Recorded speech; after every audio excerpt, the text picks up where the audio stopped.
Voltamos a falar ao vivo do plenário da Assembleia de Minas com as notícias do Parlamento Mineiro.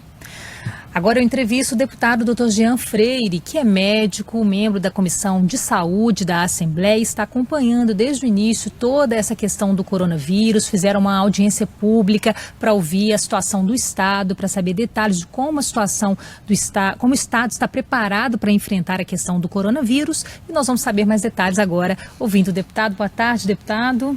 Boa tarde, Fernanda. Boa tarde aos telespectadores. Deputado, nós acompanhamos aqui, pela Comissão de Saúde, foi transmitido pela TV Assembleia, aquela audiência pública em que vocês ouviram a questão como o Estado está preparado. Uma das coisas que ficou preocupante lá foi que a representante da Secretaria disse que ainda estava muito deficiente a área da capacitação, da preparação das pessoas. Qual que é a impressão que o senhor ficou assim? O Estado ainda está caminhando rumo a esse combate? Como é que o senhor percebeu essa realidade? Fernanda, é bom lembrar, e nós nós deputados temos um papel essencial, cada um em uma determinada área, e eu, por ser médico, ficar muito atento, né, e de uma atenção redobrada em relação a isso, né, é nossa função, né, nós atuamos em duas áreas, na área da saúde diretamente, e também pensando nas legislações, né, nas audiências, nos requerimentos que nós podemos atuar, visando combater e visando frear, né, essa pandemia que agora acomete também o nosso país, o nosso estado e nossas cidades. Lá atrás, no dia que eu solicitei a audiência pública, que ontem exatamente fez um mês, nós tínhamos um caso no Brasil, um caso, né? Quando, naquele momento, e eu lembro que ainda era no momento que eu, no final de semana, nós não estávamos aqui, do telefone mesmo, eu solicitei à minha assessoria que fizesse requerimento. Nós fizemos a audiência pública, que deve ter hoje 10 dias dessa audiência pública. Naquele momento, no país, nós tínhamos 25 casos. Hoje, pela manhã, nós temos mais de 500 casos, né, no país.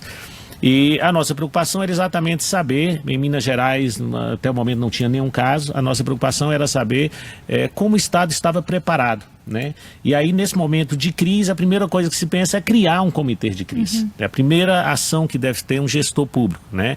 E que naquele momento não ainda tinha sido definido isso. Nós tínhamos do outro lado os trabalhadores da área de saúde, principalmente do Hospital Eduardo de Menezes, que estavam colocando que o hospital tinha sido credenciado para ser a referência no estado de Minas Gerais. E até então os trabalhadores não tinham sido preparados, os profissionais médicos, profissionais da área de saúde não estavam sabendo, só credenciaram o hospital, segundo informações deles, e o hospital não estava preparado para isso. Então a audiência foi muito importante, como você colocou muito bem, Fernanda, o próprio Estado colocou e deu para demonstrar naquele dia os técnicos a ansiedade que estava e estava não ainda sendo informados, né, nada centralizado. E é importante centralizar as discussões e as definições que precisam ser tomadas às vezes da noite para o dia, né? Algumas situações têm que ser tomadas de maneira muito rápida. Nós solicitamos alguns requerimentos e a partir daquele dia que nós vimos que o Estado começou a preocupar com essa situação. Por outro lado, gente a nível de governo federal o tempo inteiro na negativa, né? Na contramão das grandes lideranças mundiais, né, negando a cada momento, e isso pode ter ajudado e muito, né, que as pessoas, olha, se tem pessoas que confiam em mim, ou como médico, ou como político, eu falo algo, eles vão confiar naquilo que eu falo, né, então tem que ter essa responsabilidade como agente político, de estar informando bem as pessoas, e de ter cautela, não incentivar as pessoas a sair, porque a principal medida está em ficar em casa. Agora, deputado, o senhor fez o requerimento dessa audiência pública e foi o que levantou esse assunto justamente porque o senhor tem contato com o pessoal da Itália e está vendo a realidade lá fora, né? Conta pra gente um pouquinho essa experiência do senhor. Sim, eu... E até assim, com muita tristeza que a gente recebe a cada dia as notícias da Itália, eu tenho um afeto muito grande por este país, pela Itália, e principalmente por esta região onde iniciou toda a problemática na Itália, né? É bom lembrar que o primeiro caso na Itália não tinha história de contato, de viagem ou de contato com alguma pessoa, né? Talvez naquele momento já tinha alguns outros casos que não estava sendo notificado porque é uma crise atual. Né? Não podemos nem garantir, eu acho, ao meu ver, que podemos dizer que ela começou em um país, tal país ou outro. Qual cidade que é que o senhor tem? Na cidade de Brecha, que é a cidade que está sendo mais afetada. Nós vimos agora no domingo, a minha história com aquela região é uma história de afeto muito grande, porque se hoje eu sou médico, um dos motivos é um padre, já relatei aqui algumas vezes, a deputada Maria José me ajudou muito também, e outra família aqui de Belo Horizonte, um padre que veio da cidade de Brecha, da paróquia de Brecha, atuar no Vale de Jequitinhonha. Aliás, muitos padres daquela região atuaram na nossa região. Eu estive há 2 anos visitando esse padre lá naquele hospital civil que está atendendo os enfermos nesse momento, onde tem uma médica brasileira atuando.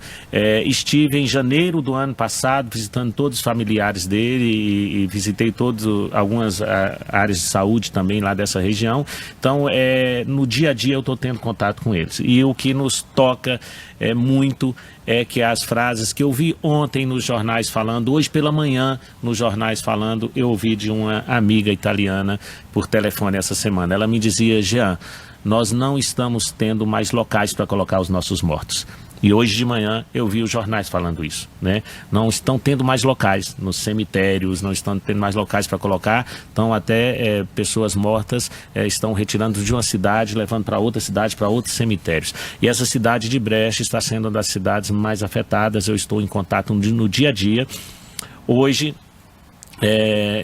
me colocaram em um grupo de colegas médicos que estão atuando nessa área lá, para que nós possamos estar trocando experiências e dialogando em 2 questões, na questão de saúde, na questão de legislações que estão sendo feitas na Itália nesse momento. Deputada, é importante que as pessoas saibam que a corona é uma realidade hoje e ele já está, inclusive se levanta essa questão da subnotificação, porque em muitos locais não há nem reagente para fazer o teste, né? Ou os testes estão em falta, não estão acontecendo só em casos mais graves. Quer dizer, é uma realidade ainda que a gente não tem ainda noção do que vai acontecer no Brasil, mas que precisa ser enfrentada já, né? Isso é muito importante a gente falar para as pessoas, e principalmente eu como profissional médico, né? As 2 pontas são muito perigosas, né? A ponta da gente tratar como uma questão banal, como uma questão que não vai chegar até a nós. Isso é muito perigoso e as lideranças políticas não podem fazer esse papel e às vezes atuarem como possíveis vetores, inclusive, de estar levando o vírus. E a outra ponta também de amedrontar as pessoas, né? Não é as 2 situações, né? Por exemplo, as pessoas não têm que pensar no próximo, no outro, no momento que todo mundo pensa em adquirir máscaras, em adquirir álcool gel e comprar tudo ao mesmo tempo. E hoje nós fomos inclusive comprar 1 litro de álcool. Eu gostei da posição, porque já estão limitando por cada pessoa, e acho que isso tem que existir mesmo, porque o que adianta você ter 100 litros de álcool em casa e outros estarem sem litro nenhum em casa, né? Então vai estar disseminando a doença do mesmo jeito.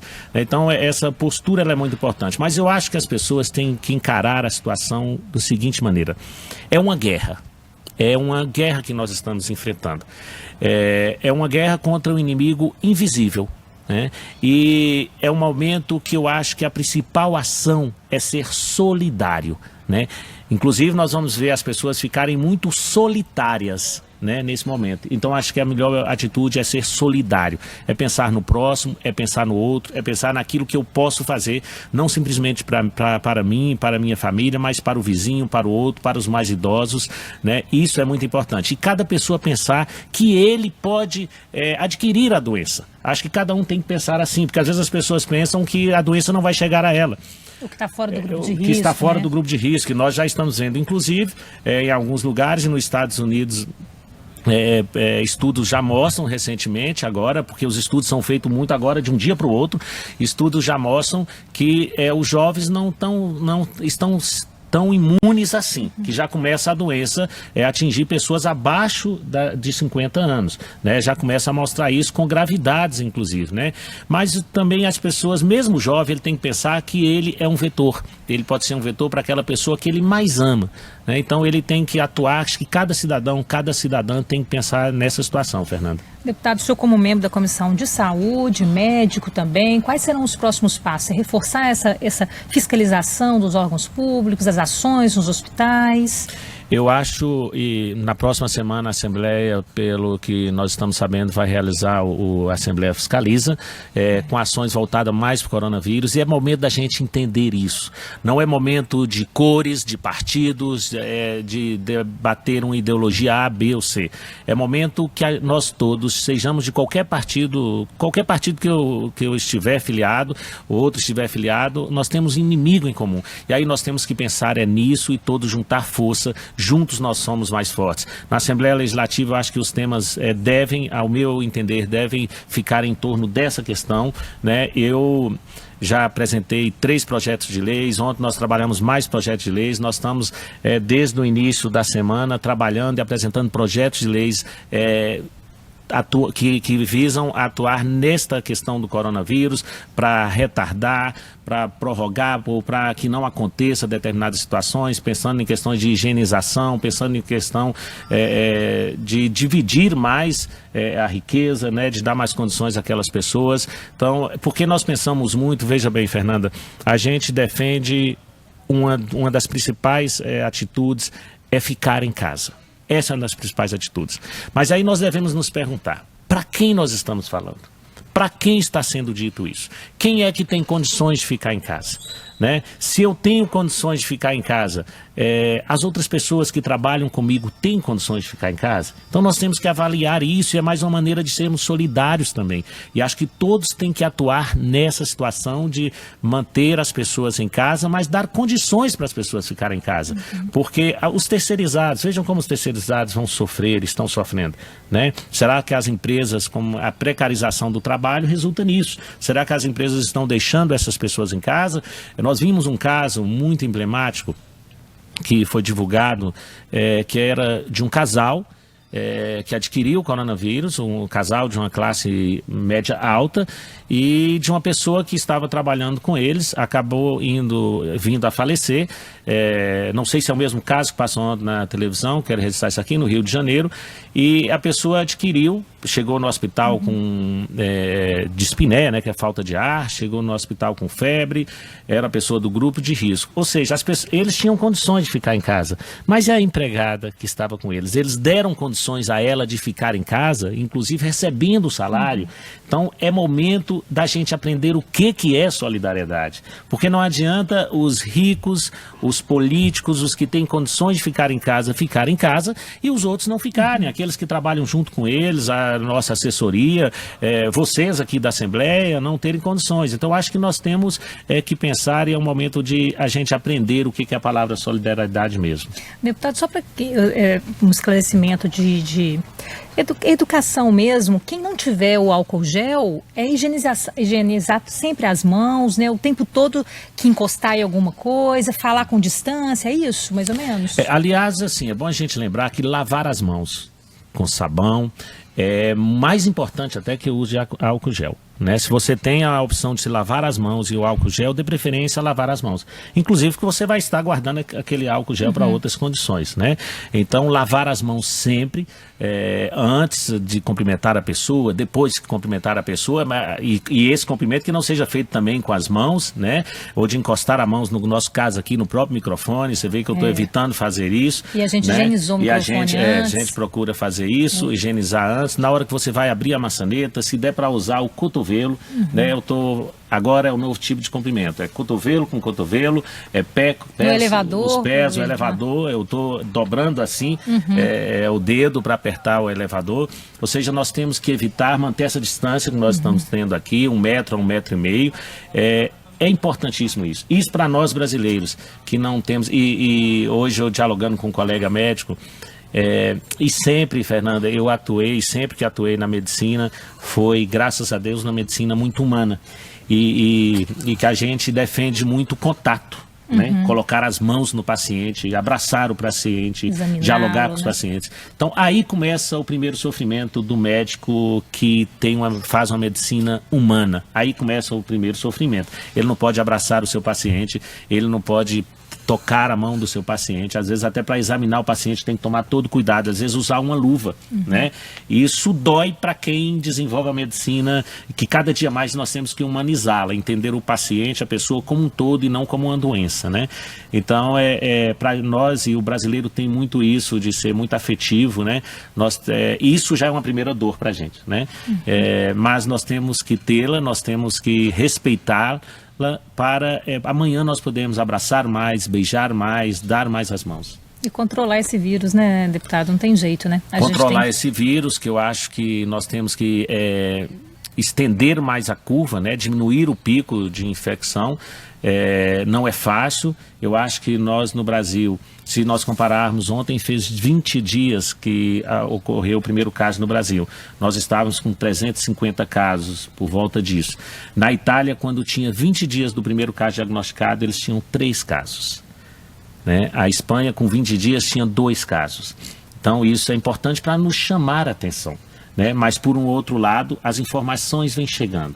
Né? A China já conseguiu dar um grande avanço. Né? A Itália hoje, a gente vê que na Itália 1/3 dos mortos em todo o mundo são da Itália.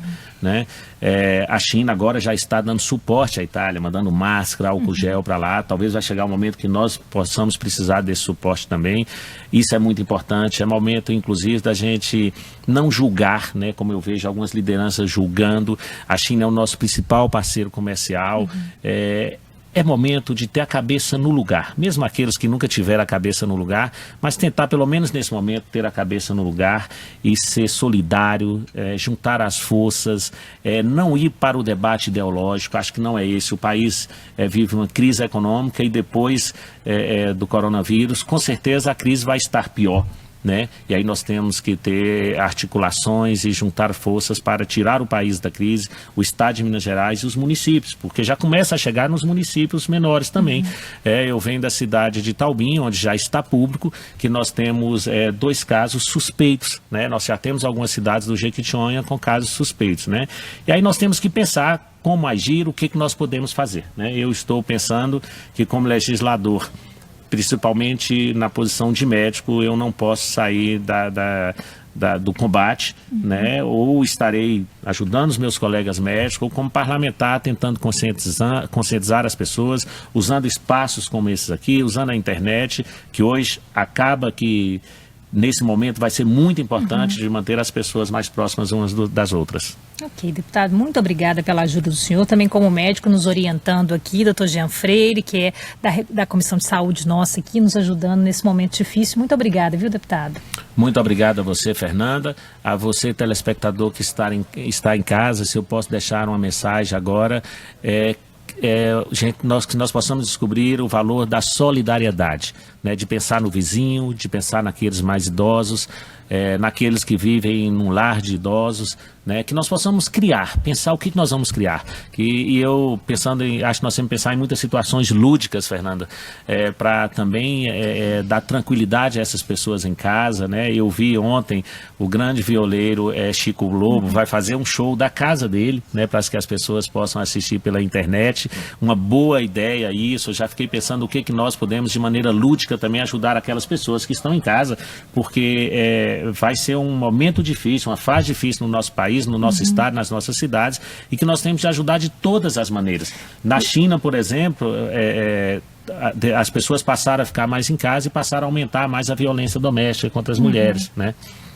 A cultura e a arte é uma forma também de melhorar a imunidade, né, deputado? Porque a gente fica mais alegre, mais... Isso, né? Eu, como também atuo muito nessa área, por isso que eu falei dessa questão lúdica, né? Eu já estou pensando e estou dialogando com minha assessoria de comunicação, nós temos uma assessoria de cultura, dialogando o que nós podemos fazer com muita responsabilidade para ajudar os outros, né? Eu gosto muito de falar no megafone, fiquei pensando pegar o megafone, falar da janela do meu prédio para as pessoas, para os vizinhos, pegar a caminhonete, colocar um som e ir naqueles lugares mais longínquos, onde não chega a internet muitas vezes, onde não tem a internet, né, para passar na rua, dialogar com as pessoas, conversar sem proximidades, e tentar numa maneira da gente estar mais próximo e ajudar o nosso povo. Eu acho que isso é fundamental. Você que está em casa, pense o que você pode fazer por você, pelos seus, mas principalmente pelos vizinhos, pela sua cidade e pelo mundo.